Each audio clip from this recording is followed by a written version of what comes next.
Miguel and Holly and the Hits at 961 Facebook page for Queen City Confessions. Time for Anonymous Secrets. Here's the first one. I've been in a situationship for 2 years. Oh, no. That's a long time for what are we? Well, here's the thing. The first year, I was okay with it, but now I'm wanting more. I'm so nervous to have this conversation because he always brags about how we have the perfect situation.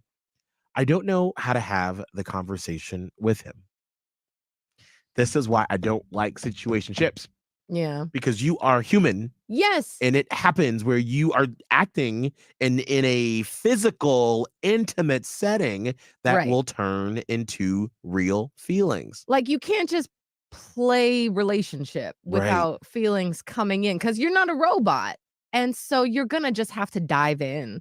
I mean, you realize like one of two things is going to happen. You're either going to get a relationship or you're going to break up. So like you can keep doing this in between thing, but that's not fueling your soul. So you Right. have to honor yourself and just be like, all right, it's time to do this. We're just jumping in. Either we're done or we're something, and be okay with whatever happens. If you've ever been in a situationship, were you able to successfully turn it into something substantial and real and exclusive?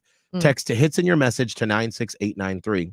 Here's another confession. Okay. My sister asked to borrow $1,000 to help her move a couple years ago.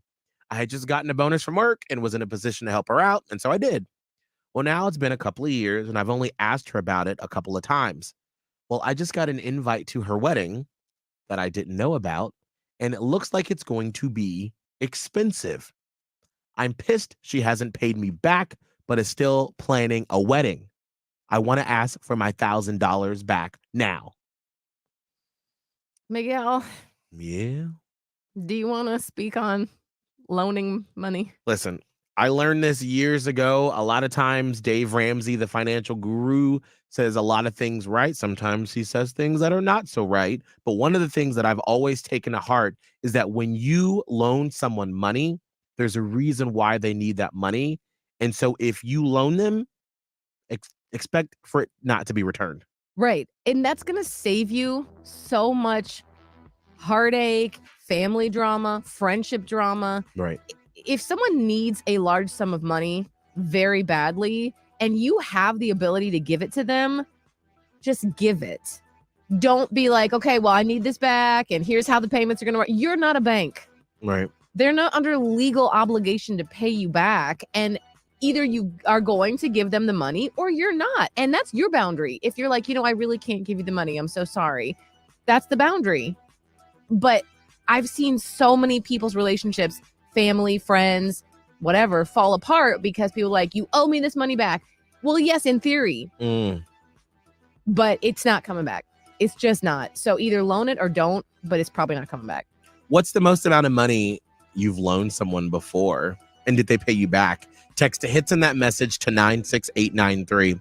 All right, it is 7:32. We got to get to Blown Off. Now, Katie and Jen had a great date at a coffee bookstore place.